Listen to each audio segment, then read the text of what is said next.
The problem was, why were they eating more calories than they could expend, right?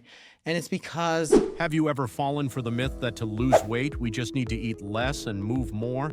That's what we've been told for decades.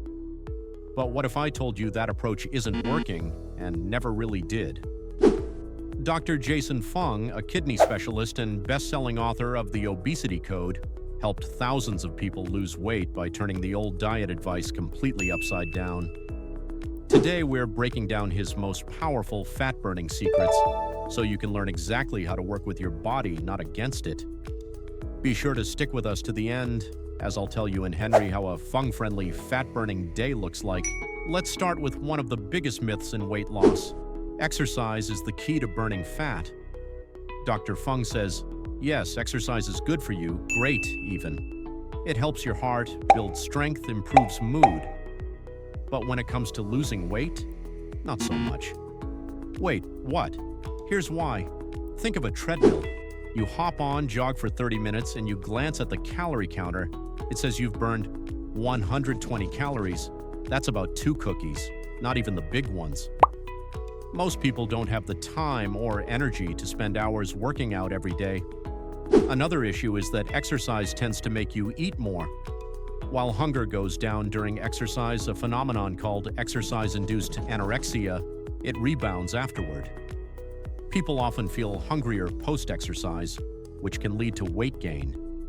It's a frustrating cycle. You burn a little, then eat more, Dr. Fung says. You can't outrun a bad diet. So if burning calories isn't the answer, what is? Dr. Fung explains that weight gain is not about calories, it's about hormones, and the hormone at the center of it all is insulin. When you eat food, especially carbohydrates or sugary snacks, your blood sugar rises. In response, your body releases insulin. This hormone's job is to move sugar out of your bloodstream and into your cells, either to be used for energy or stored as fat. Here's the key point. If your insulin levels are always high, your body stays in fat storage mode. Even if you eat less, your body resists burning its own fat because insulin is telling it to keep storing. This is why counting calories doesn't always work. The real issue isn't the amount of calories, but the constant elevation of insulin throughout the day. Dr. Fung explains that to burn fat, you have to lower your insulin levels. Only then will your body unlock stored fat and start using it for fuel. So, how do we lower insulin? That's where Dr. Fung's fat-burning secrets begin.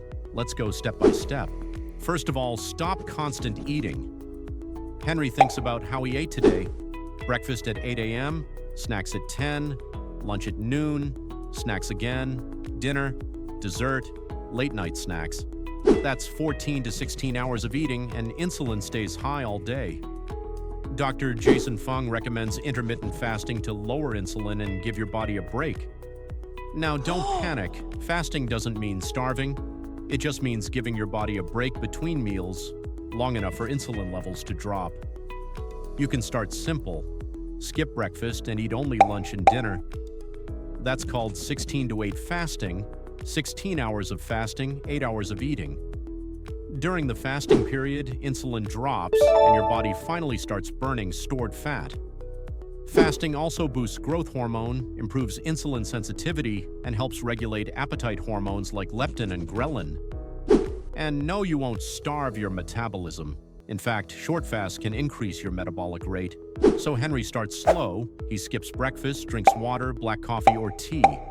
That's how you can let your body shift into fat-burning mode as well. Here's a surprisingly easy tip. Drink a glass of water before meals. Why? Because up to 60% of what we think is hunger is actually thirst. Our brain sometimes confuses the signals, so you eat, when really your body just wanted water. Studies show that people who drink water before meals eat 133 fewer calories per meal without even trying. So next time you feel hungry, try water first. Wait 10 minutes. If you're still hungry, go ahead and eat. But more often than not, you'll feel satisfied. Hydration also improves metabolism, flushes out toxins, and helps your organs function better, including your liver, which plays a key role in fat burning. Pro tip: Add a squeeze of lemon or a pinch of salt for added electrolytes if you're fasting. Dr. Fung also recommends to eat more legumes, the nature's fat-burning food. They're packed with plant-based protein, fiber, and slow-digesting carbs.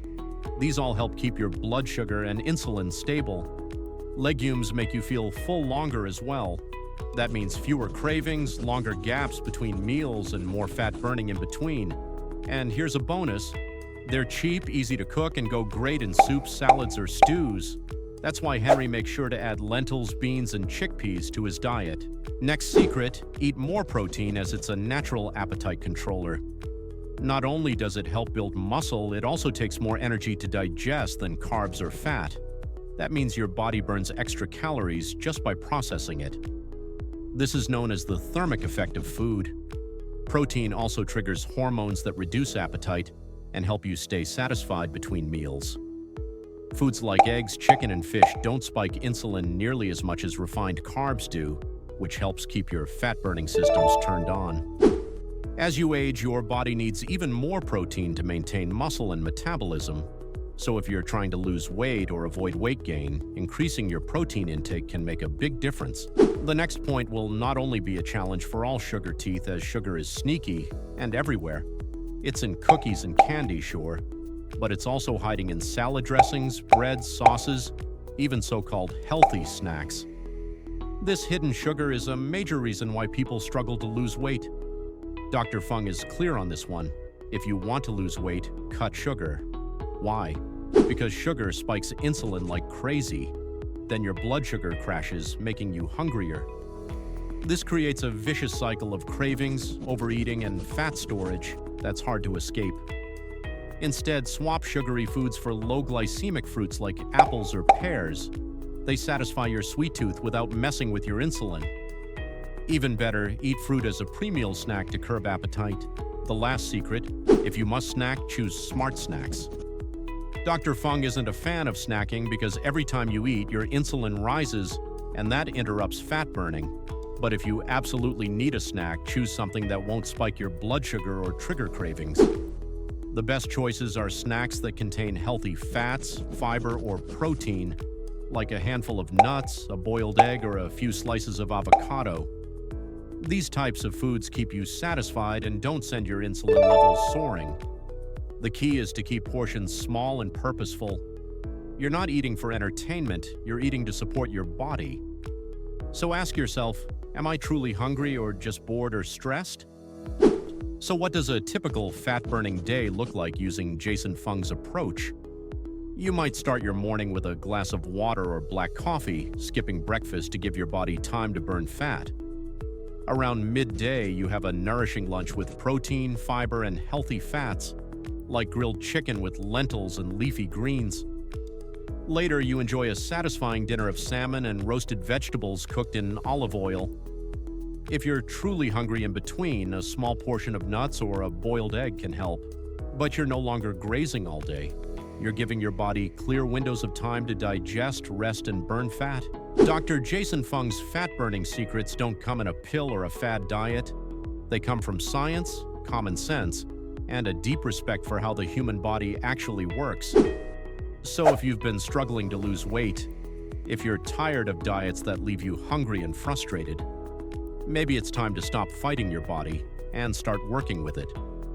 Because the secret to lasting weight loss isn't more exercise, fewer calories, or tiny low-fat meals.